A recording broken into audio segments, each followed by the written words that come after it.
chicos, estoy comiendo mi helado, mi hermoso helado para comer. Vamos ya. Chicos, ahí ya me voy. Chicos, chicos, ahora ¿saben qué? Vamos a ver a Josefina o no, ya no vamos. Ahora no estoy en la casa. Estoy en la casa de la abuela, en mi abuela. A ver. Parecida en nuestra casa. Bueno, chicos. Ahí ya cuando como mi helado, ahí vamos a ver a Josefina.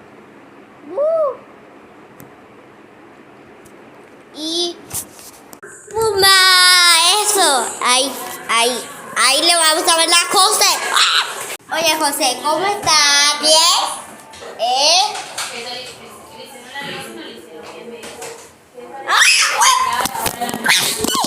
¡Chicos! ¡No! ¡No!